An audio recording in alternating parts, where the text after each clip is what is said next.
মানুষের জীবনে জয় পরাজয় উভয়টাই থাকে। মানুষের জীবনে সুখ শান্তি অশান্তি দুটোই থাকে। জীবনের শুরু থেকে শেষ পর্যন্ত শান্তিতেই থাকবে এমনটা না।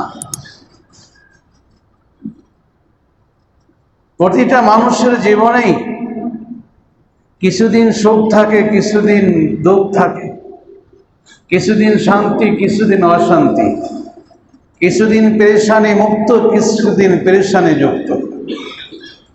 এটা প্রতিটা মানুষের ক্ষেত্রে।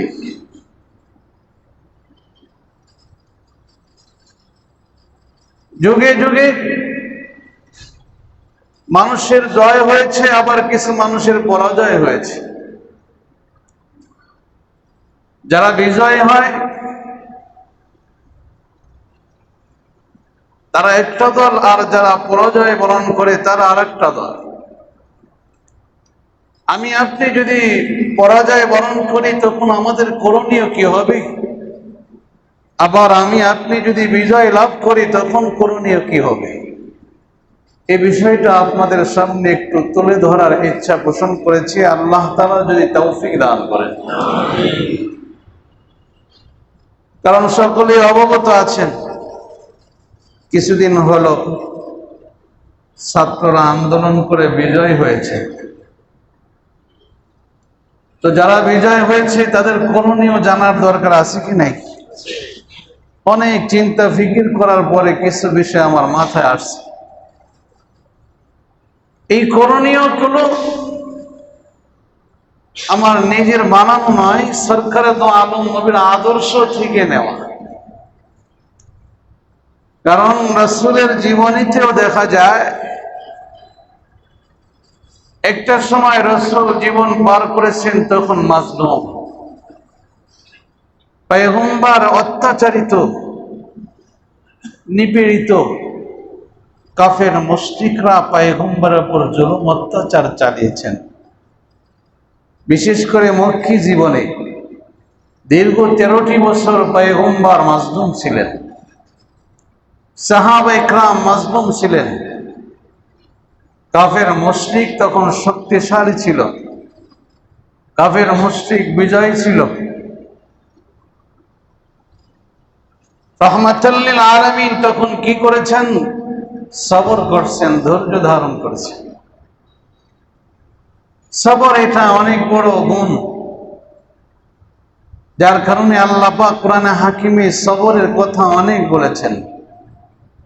ইয়া আইয়ুহাল্লাযীনা আমানুস্তাঈনু বিস-সাবরি ওয়াস-সালাহ, হে ঈমানদার দল, আমানুস্তাঈনু বিস-সাবরি ওয়াস-সালাহ, সবর এবং সালাতের মাধ্যমে আল্লাহর কাছে সাহায্য চাও।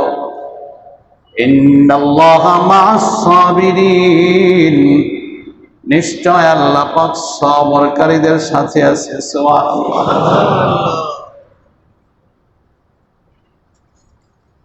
ইয়া আইয়ুহাল্লাযীনা আমানুসবিরু ওয়াসাবিরু ওয়ারাবিতু ওয়াত্তাকুল্লাহা লাআল্লাকুম তুফলিহুন, হে ঈমানদারের দল, সবর করো, সবরে প্রতিযোগিতা করো, সবরের উপর অটল থাকো, আল্লাহকে ভয় করো, আশা করা যায় তোমরা একদিন সফল কাম হবে।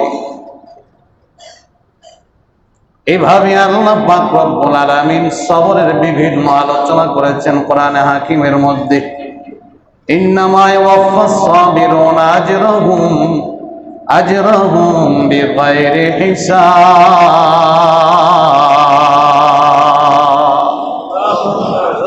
আল্লাহ পাক রব্বুল আলামিন বলেন, সবরকারীদেরকে আমি আল্লাহ পাক হিসাব ছাড়া নিয়ামত দান করব। সুবহানাল্লাহ। কাজেই যখন আমরা মাজলুম তখন আমরা কি করব? সবর করব, ধৈর্য ধারণ করব। এটা আল্লাহর নির্দেশ। সরকারে দো আলম নবী মক্কি জীবনে মাজলুম, কাফের মুশরিকরা জুলুম অত্যাচার করে, পয়গম্বরকে গালিগালাজ করে, রাহমাতাল লিল আলামিনকে কেউ কাফের বলে, আবার কেউ মুশরিক বলে, কেউ পয়গম্বরকে গালি দেয়, একজন জাদুকর। পয়গম্বরকে বিভিন্ন কথায় কষ্ট দিতে থাকি, পয়গম্বর প্রতিবাদ করে না, সবর করেন। দুশমনরা এমন পর্যায়ে এসে গেল পয়গম্বরকে হত্যা করে ফেলবে, কতল করে ফেলবে। আল্লাহ পাক জিবরাইলকে পাঠায় জানায় দিলেন, জিবরাইল যাও আমার নবীকে বলো মক্কার জমিনে থাকার সুযোগ নাই, মদিনায় চলে যাবে। কারণ কাফের মুশরিকের দল রহমাতাল লিল আলামিনের বাড়িটা ঘেরাও করে রাখছে, নবী ঘর থেকে বের হলে নবীকে হত্যা করে ফেলা হবে। অস্ত্রে শস্ত্রে সজ্জিত, চতুর্দিক দিয়ে ঘেরাও। রহমাতাল লিল আলামিনকে আর দুনিয়াতে রাখা যাবে না। জিবরাইল চলে আসলেন, পয়গম্বর সজাগ হলেন, জানাই দিলেন নবী আর মক্কার জমিনে থাকার সুযোগ নাই। কাফির মুশরিকেরা আপনাকে হত্যা করার ষড়যন্ত্রে লেগে গেছে। আল্লাহর হুকুম এসেছে, আর থাকতে পারবেন না, মক্কা ছেড়ে মদিনায় চলে যান। নবী ওযু করে 2 রাকাত নামাজ আদায় করে ঘর থেকে বের হলেন। তাকায় দেখে চতুর্দিক দিয়ে দুশমন দাঁড়ানো। কেমনি বের হব? জিবরাইল বলে, পয়গম্বর টেনশন নাই, এক মুষ্টি বালু হাতের মধ্যে নেন, সূরা ইয়াসিনের প্রথম দিক দিয়ে কয়েকটা আয়াত তেলাওয়াত করে ফু দেন, চতুর্দিক দিয়ে আপনি বালুটা ছড়িয়ে দেন, বাকি কাজ আল্লাহ পাক করবে। রহমাতাল লিল আলামিন বালু ছড়িয়ে দিলেন। বালুগুলো প্রত্যেক কাফের মুশরিকের চোখের মধ্যে চলে আসে। সবাই চোখ ডলাডলি করে। আল্লাহ পাক বলে, নবী বের হয়ে যান, কেউ আপনাকে দেখবে না। সুবহানাল্লাহ। কি বলেন? মাতৃভূমি ছেড়ে চলে যাওয়া কম কষ্টের ব্যাপার? নিজের ঘর বাড়ি ছেড়ে বিদায় নেওয়া, ভিন্ন জায়গা চলে যাওয়া, এটা কি সাধারণ ব্যাপার? কত কষ্ট নবীর দিনে। রহমাতুল লিল আলামিন বের হয়ে বাইতুল্লাহ চলে গেলেন, কারণ বাইতুল্লাহ আর আসার সুযোগ নাই। উসমান বিন তালহার হাতে বাইতুল্লাহর চাবিটা ছিল। নবী ডাক দিয়ে বলে, উসমান বিন তালহারে বাইতুল্লাহর চাবিটা দাও, আমি নবী 2 রাকাত নামাজ আদায় করে চাবিটা দিয়ে দেব। উসমান বিন তালহা বলে, না পয়গম্বর, বাইতুল্লাহর চাবি দিতে পারবো না। নবী আবার বলে, দাও রে, মনটা চায় আল্লাহর ঘরে 2 রাকাত নামাজ আদায় করবো। বলে, না পয়গম্বর, দিতে পারবো না। নবী বলে, উসমান বিন তালহা শোনো, এমন একটা দিন আসবে যেদিন বাইতুল্লাহর চাবি আমি নবীর হাতে থাকবে, তুমি খালি হাতে আমার সামনে দাঁড়ায় থাকবে। বলো ওই দিন তোমার কাছে কেমন লাগবে? উসমান বিন তালহা মস্কা করে, এটা কেমনে সম্ভব? অসম্ভব ব্যাপার। আপনি তো মাতৃভূমি ছেড়েই চলে যাবেন, আপনাকে মারার ষড়যন্ত্র চলছে, আপনি আবার চাবিটা কেমনে নেবেন? যান যান, চলে যান, আমাকে এমন কথা বলিয়েন না। এত কাকুতি মিনতি করে পয়গম্বর চাবিটা চাইলেন, ওসমান বিন তালহা চাবিটা দিল না। নবী চোখের পানি ছেড়ে দিলেন, বাইতুল্লাহ নামাজ পড়ার সুযোগ হলো না। কিছু দূর যাওয়ার পর রহমাতাল লিল আলামিন বাইতুল্লাহর দিকে তাকায়, আবার আকাশের দিকে তাকায়, ডাক দিয়ে বলে, হে মক্কার জমিন, তুই বড় দামি, আমি নবীর কাছে বড় মহব্বতী, কারণ তোর ভূমিতে আমি পয়গম্বরের জন্ম। এই জমিনটা আমি আমার মা বাবা এখানে বসবাস করেছি। আজকে কাফের মুশরিকের জুলুম অত্যাচারের কারণে মাতৃভূমি ছেড়ে দেওয়া লাগে রে। কসম আল্লাহর, তারা যদি জুলুম অত্যাচার না করতো, আমি নবী কোনদিন মাতৃভূমি ত্যাগ করতাম না। ডাক দিয়ে বলে, মক্কার জমিন, তুই বড় দামি, কারণ তোর কাছে আল্লাহর ঘর বাইতুল্লাহ অবস্থিত। পৃথিবীর মধ্যে সবচেয়ে দামি ঘর আল্লাহর ঘর, এই বাইতুল্লাহ তোর কাছে অবস্থিত। মন চায় না বাইতুল্লাহ ছেড়ে ভিন্নত্র চলে যায়, কিন্তু কাফের মুশরিকরা জুলুম অত্যাচার করে, যার কারণে বাধ্য হয়ে বিদায় নেওয়া লাগে। রহমাতুল লিল আলামিন কিছু দূর যাওয়ার পর পিছনের দিকে তাকায় বাইতুল্লাহর দিক দেখে, বাইতুল্লাহ দেখে আর কাঁদে। আল্লাহ পাক জিব্রাইলকে পাঠায় সান্ত্বনার বাণী জানায় দিলেন, জিব্রাইল যাও, আমার নবীর চোখের পানি আমি আল্লাহ আর সহ্য করতে পারছি না। আমার রাহমাতুল লিল আলামিনের চোখের পানি আর সহ্য হয় না রে জিব্রাইল, আমার বন্ধুকে বলো মক্কার জমিন থেকে আপনি মাজলুম হয়ে বের হইতেছেন গো নবী, আল্লাহ পাক কিছুদিনের মধ্যে আপনাকে বিজয় বেশে মক্কার জমিনে প্রবেশ করাবেন। সুবহানাল্লাহ। সরকারে দো আলম নবীকে সান্ত্বনার বাণী শোনাই দিলেন জিব্রাইল আলাইহিস সালাম। নবী মক্কা ছেড়ে মদিনায় চলে গেলেন। কিছুদিন পরে সাহাবায়ে কেরাম শক্তিশালী হয়ে গেলেন। অল্প দিনের মধ্যে আল্লাহ পাক রব্বুল আলামিন ওয়াদা অনুযায়ী ফাতিহা মক্কা দিয়ে দিলেন, মক্কা বিজয়ের ব্যবস্থা করে দিলেন। রাহমাতাল লিল আলামিন ওই দিন গিয়েছিলেন মাজলুম হয়ে, নবী দুর্বল, কোনো শক্তি নাই। অল্প দিনে মোর আল্লাহ পাক ঘোরায় দিলেন, এখন শক্তি নবীর কাছে, সাহাবায়ে কেরামের কাছে, কাফেররা এখন দুর্বল। রাহমাতাল লিল আলামিন সাহাবায়ে কেরাম কিনা বিজয়ের বেশে আজকে মক্কায় প্রবেশ করবে। নবীর হালাতটা কি ছিল, নবীর অবস্থাটা কি ছিল, এটা আমাদের দেখার বিষয়। যারা বিজয় হয়েছে তাদের ক্ষেত্রেও উপদেশ হবে, যারা বিজয় লাভ করেছে তাদের জন্য নবীর এই আদর্শ থেকে আদর্শ গ্রহণ করা লাগবে। রাহমাতাল লিল আলামিন বিজয় বেশে মক্কায় প্রবেশ করেন। নবীর মধ্যে অহংকার নাই, তাকাব্বুর নাই, উল্লাস নাই। নবী সরের উপর আরোহিত অবস্থায় কপালটা নিচু করতে করতে ওটের একেবারে কাঁধের কাছে চলে গেছে। নবী কাঁদে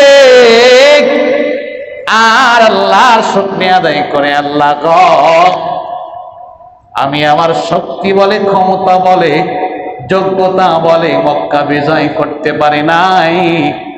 ফাতিহ মক্কা হয়েছে একমাত্র তোমার ইহসান, তোমার দয়া, তোমার অনুগ্রহ। কি বলেন, আল্লাহ যদি কাউকে সাহায্য না করেন কারো পক্ষে বিজয় হওয়া সম্ভব না। যতই আমরা আন্দোলন করি না কেন, আমার আল্লাহ যদি আমাদেরকে সাহায্য না করে বিজয় হওয়া সম্ভব না। মালিকের সাহায্য লাগে। এই জন্য বিজয়ী বন্ধুরা মালিকের দিকে দিলটাকে রুজু করবে, ফেরাবে। আমরা যতই কৌশল অবলম্বন করি না কেন, এটা কিছুই না। বিজয় হয়েছে মাওলার রহমতে, ঠিক কিনা? এই জন্য শুকরিয়া আদায় করতে হবে, আল্লাহ কৃতজ্ঞতা প্রকাশ করতে হবে, আল্লাহ তোমার ইহসান, অন্যথায় বিজয়ী হওয়া আমাদের দ্বারা সম্ভব না। আমরা তো দুর্বল।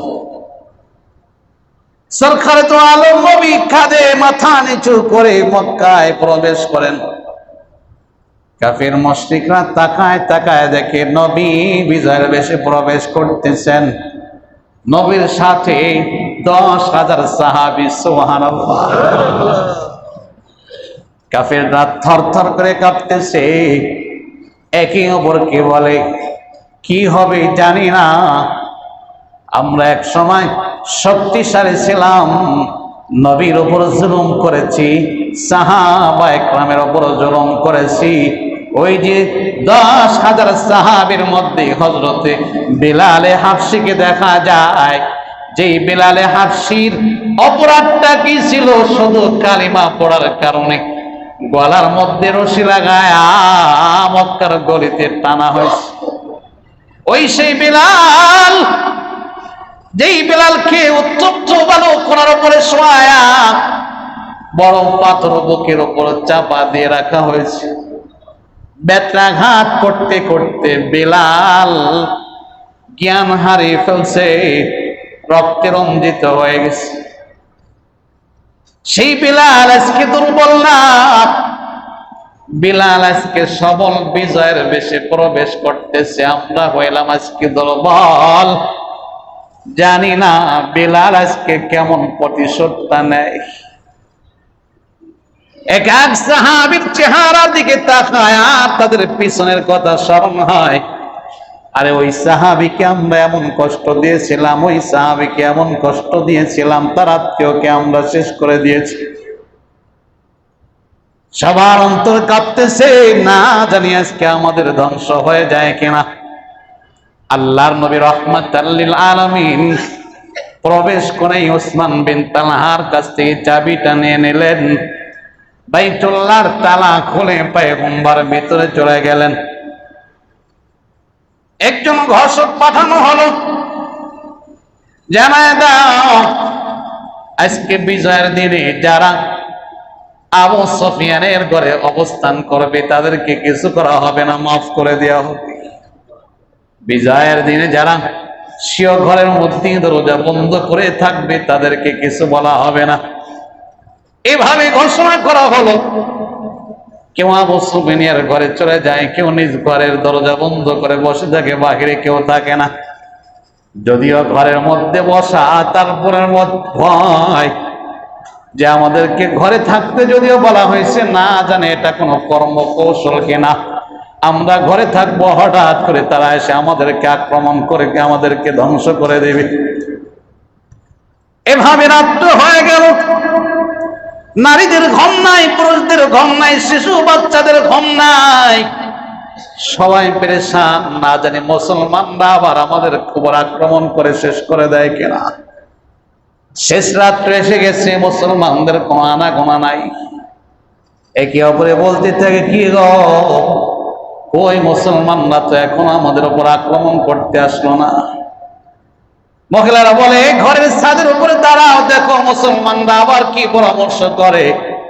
হয়তো এক জায়গায় বসে পরামর্শ করতেছে কেমনে আমাদেরকে ধ্বংস করা যায়। কয়েকজন হিম্মত করে ছাদের উপরে দাঁড়াইছে, দেখে মুসলমানরা বাইতুল্লাহ নিয়ে ব্যস্ত। সুবহানাল্লাহ। কতক সাহাবী বাইতুল্লাহ তাওয়াফ করতেছে, কতক সাহাবী হজরে আসওয়াদ পাথর চুমু খাইতেছে, কতক সাহাবী মাকামে ইব্রাহিমে আল্লাহর কুদরতি পায়ের সিজদায় পড়ে আছে, কতক সাহাবী বাইতুল্লাহ তাকায় তাকায় দেখতেছে আর চোখের পানি ফেলতেছে, কতক সাহাবী বাইতুল্লাহর পাশে বসে বসে কোরআন তেলাওয়াত করতেছে। কাফির মুশরিকরা আশ্চর্য হয়ে গেল, এরা কেমন মানুষ রে, কেমন মানুষ। আমরা জুলুম করে দেশ থেকে বের করে দিলাম, তারা আজকে বিজয়ের বেশি প্রবেশ করে প্রতিশোধের চিন্তা তাদের মধ্যে নাই, তারা আল্লাহর ঘর নিয়ে ব্যস্ত। তারা আল্লাহর গোলামি নিয়ে ব্যস্ত। প্রত্যেকের মধ্যে একটু হিম্মত এসে গেল, সবাই দলে দলে বলে, চলো আমরা কিছু মানুষ নির্বাচন করে মুহাম্মদের কাছে যাই, জিজ্ঞাসা করি মুহাম্মদ প্রতিশোধ নেবে কি নাকি মাফ করে দেবে। সর্বপ্রথম হিন্দা একজন মহিলা, যে সরকারে তো আলম নবীর চাচা আমির হামজার কলিজা চিবাইছিল, আমির হামজা রাদিয়াল্লাহু তাআলা আনহুর কলিজা দিয়ে মালা বানাইছিল। নবীর কত বড় দুশমন, নবীর চাচার কলিজা চিবায়া চিবায়া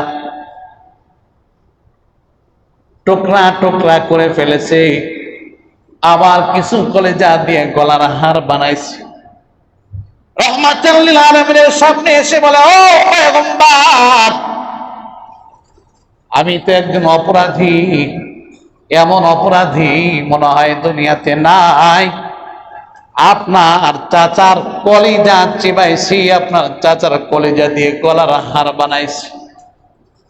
আজকে আমি দুর্বল, আপনি আজকে শক্তিশালী, আপনি বিজয় লাভ করেছেন, আমরা পরাজিত হয়েছি। জানতে চাই আমি হিন্দাকে কি মাফ করা যাবে? নবী বলে, হ্যাঁ হ্যাঁ, আমি রাহমাতাল লিল আলামিন প্রতিশোধ নেব না রে হিন্দা, আমি তোকে মাফ করে দিলাম। হিন্দা চোখের পানি ছেড়ে বলে, পয়গম্বর মাফ যেহেতু করলেন, আমার মনে আর কুফরি মতবাদ থাকবে না, হাতটা বাড়ায় দিলাম গো, আমাকে কালিমা পড়ায়া মুসলমান বানায় দে। আবার কিছু কাফের মুশরিক চলে আসছে, ভয় থরথর করে কাঁপতেছে। রহমাতাল লিল আলামিনের স্বপ্নে দা প্রত্যেকের চোখে পানি। নবী রাতের বেলায় ঘুম হয় না, পেরেশানি। বলে কি পেরেশানি? নবী গো, আমরা এক সময় আপনাদের উপর জুলুম অত্যাচার করেছিলাম, এমন জুলুম তো দুনিয়ার কেউ করে না। আপনার মায়ের ঘর থেকে আপনাকে বের করা হয়েছে গো নবী। সাহাবায়ে কেরামকে মাতৃভূমি ত্যাগ করতে বাধ্য করা হয়েছে। দুনিয়ার সমস্ত সম্পদ, মা বাবার ঘর বাড়ি ছেড়ে তারা মদিনায় চলে গেছে। তখন সাহাবায়ে কেরামদের দল ছিল দুর্বল, আমরা ছিলাম সবল। আজকে তারা শক্তিশালী হয়েছে, বিজয় লাভ করেছে, আমরা হইলাম দুর্বল। নবী মনে ভয়, না জানি আবার আপনার সাহাবীরা প্রতিশোধ নেয় কিনা। রাতে ঘুম হয় না, শিশু বাচ্চাদের চোখেও পানি নাই, মহিলাদের চোখে পানি নাই। জানতে চাই গো নবী, আপনি আপনার সাহাবীরা কি প্রতিশোধ নেবেন নাকি আমাদেরকে মাফ করে দিবেন? আল্লাহ নবী বলে, তোমাদের কি মন বলে? তোমাদের মনটা কি বলে আমার ব্যাপারে? তোমাদের মনটা কি সাক্ষ্য দেয় বলো? কাফের মুশরিকরা বলে, নবী আমরা মনে করি আপনি আমাদেরকে মাফ করে দিবেন, কারণ আপনি তো রহমাতাল লিল আলামিন, দয়ার সাগর। নবী ডাক দিয়ে বলে, হ্যাঁ হ্যাঁ কাফের মুশরিক তোমরা শুনে নাও, আমি রহমাতাল লিল আলামিন আজকে সবাইকে সাধারণ ক্ষমার ঘোষণা করে দিলাম। কোন ঘরে জুলুম চলবে না। তোমরা বোঝো নাই আমি তো রহমাতাল লিল আলামিন, না বুঝি আমার উপর জুলুম করেছ। আমার আল্লাহ আজকে বিজয় আমাকে করেছেন, আমি নবী প্রতিশোধ নিলাম না। আমি পয়গম্বর ইউসুফ আলাইহিস সালামের অনুসরণে তোমাদেরকে মাফ করে দিলাম। সুবহানাল্লাহ। ইউসুফের অনুসরণ আবার কি হলো? ইউসুফ এক পর্যায়ে মাজলুম ছিলেন। কেমন মাজলুম ছিলেন? ইউসুফ পয়গম্বরের ভাইরা ইউসুফ নবীকে বাবার কাছ থেকে কলা কৌশলে লয়া জামা কাপড় খুলে একটা কূপের মধ্যে ফেলাই দিয়েছিল।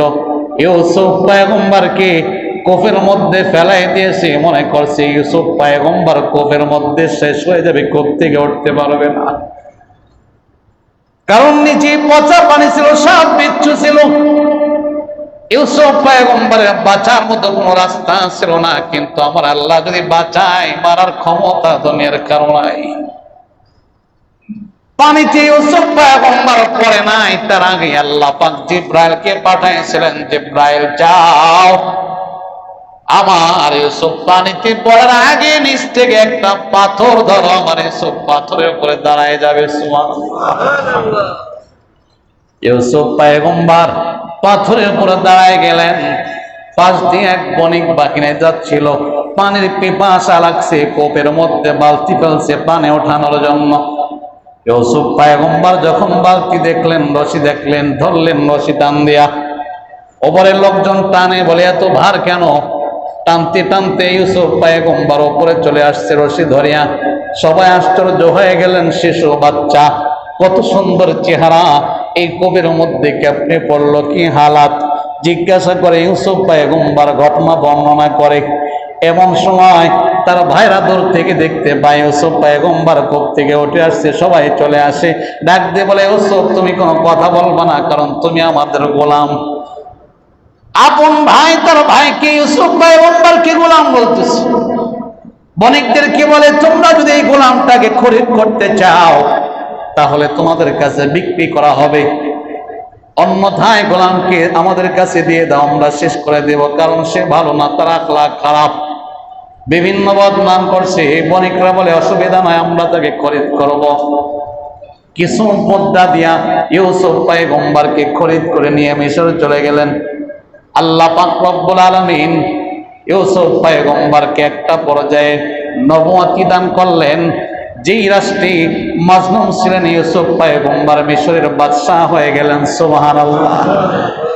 এই 11 ভাই ইউসুফ পয়গম্বরের যে ভাইয়েরা ইউসুফ পয়গম্বরকে কূপের মধ্যে ফেলেছিলেন, ইউসুফ পয়গম্বরকে অল্প কয়েকটা মুদ্রা দিয়ে বিক্রি করেছিল। তারা আজকে অসহায়, দুর্বল, খাবার নাই, এলাকার মধ্যে খানার অভাব, খাবারের বড় অভাব, দুর্ভিক্ষ দেখা গিয়েছে। ইউসুফ পয়গম্বরের কাছে খাবার নেওয়ার জন্য আসছে। ইউসুফ পয়গম্বরের কাছে খাবার নেওয়ার জন্য আসছে। অনেক লম্বা ইতিহাস, শেষ কথাটা বলতে চাই। ইউসুফ পয়গম্বর দেখে ভাইদেরকে চিনে ফেলাইছে, এরা তো আমার সেই ভাই। কিন্তু ভাইরা চিনতে পারে নাই। ইউসুফ পয়গম্বর বলে, তোমরা যা, তোমাদের কি মনে আছে তোমরা তোমাদের ভাই ইউসুফের সাথে কেমন ব্যবহার করছো? তোমাদের কি স্মরণ আছে?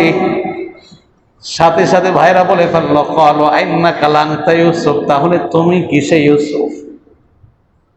ইউসুফ পয়গম্বর জবাব দিলেন, ক্বালা আনা ইউসুফ ওয়া হাযা আখি, হ্যাঁ আমি সেই ইউসুফ, এই আমার ভাই বুনিয়ামিন। ক্বাদ মান্নাল্লাহু আলাইনা, আমার আল্লাহ পাক রব্বুল আলামিন আমার উপরে ইহসান করেছেন, দয়া করেছেন। আমি ছিলাম অসহায়, দুর্বল, মাজলুম, আমার আল্লাহ ইহসান করে, দয়া করে মিশরের বাদশা বানাইছেন। সুবহানাল্লাহ। ক্বাদ মান্নাল্লাহু আলাইনা ইন্নাহু মান ইয়াত্তাকি ওয়া ইয়াসবির ফাইন্নাল্লাহা লা ইউযীউ আজরাল মুহসিনিন।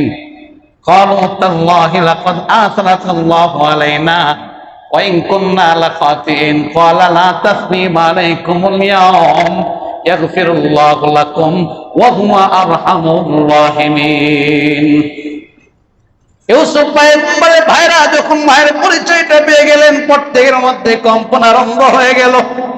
কারণ আমরা ইউসুফের সাথে এমন ব্যবহার করছি, আজকে ইউসুফ তো আমাদেরকে ছাড়বে না। তাকে তো আমরা মেরে ফেলার ষড়যন্ত্র করেছি, কূপের মধ্যে ফেলায় দিয়েছিলাম। ইউসুফের তো সব মনে আছে, আজকে আমাদেরকে না জানে কি করে। ইউসুফ পয়গম্বর বলে, ভাইয়েরা টেনশন নাই, ভয় করিও না, আমি আল্লাহর পয়গম্বর, আমার আদর্শ হলো কেউ যদি আমাকে কষ্ট দেয়, আমার পিছনে ষড়যন্ত্র করে, আমি নবী, প্রতিশোধ নেয় না, আমার আদর্শ হলো মাফ করে দেওয়া। সুবহানাল্লাহ। ক্বালা লা তাসরিবা আলাইকুমুল ইয়াওম, ক্বালা লা তাসরিবা আলাইকুমুল ইয়াওম। কোরআনের ভাষায় ইউসুফ পয়গম্বরের জবানের কথাটা আল্লাহ এত পছন্দ করছে, কোরআনে উল্লেখ করে দিয়েছে। সুবহানাল্লাহ। ইউসুফ বলে, ভাইরা আমার পক্ষ থেকে তোমাদের উপর কোনো অভিযোগ নাই, আমি ইউসুফ তোমাদেরকে মাফ করে দিলাম। আল্লাহর নবী সরকার দু আলম নবী বিজয় হওয়ার পর ইউসুফ পয়গম্বরের কথাটা স্মরণ করে বলে, ও আমার জাতি শোনো, তোমরা জুলুম করেছো, অন্যায় করেছো, আমি নবী প্রতিশোধ নিব না। আমার ভাই ইউসুফের কথা স্মরণ করে আমি নবী তোমাদেরকে সাধারণ ক্ষমার ঘোষণা করে দিলাম। কাফের মুশরিকরা বলে, নবীর এত মায়া, এত মায়া, এত মায়া, যে নবীর উপর এত জুলুম অত্যাচার করার পরও নবী প্রতিশোধ নিল না, আমাদেরকে মাফ করে দিল। বলে, নবী আর নয়, কুফরি মতবাদ নিয়ে আর থাকবো না, হাত বাড়ায় দিলাম, কালিমা পড়ায় মুসলমান বানায় দিন। সুবহানাল্লাহ। দলে দলে মানুষ কালিমাওয়ালা মুসলমান হয়। এবার পয়গম্বর বাইতুল্লাহর চাবিটা হাতের মধ্যে নিয়ে উসমান বিন তালহাকে ডাক দিলেন। এই উসমান বিন তালহা কোথায়?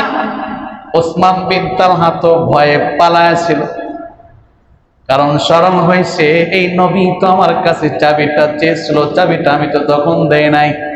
কত কাকুতি মিনতি করে বাইতুল্লাহর চাবিটা চাইলো, নবী 2 রাকাত নামাজ পড়ে আবার চাবিটা দিয়ে দিবি, কিন্তু আমি দিলাম না। না জানি পয়গম্বর কেমন ব্যবহারটা আজকে করে। নবী উসমান বিন তালহাকে ডাক দিলেন।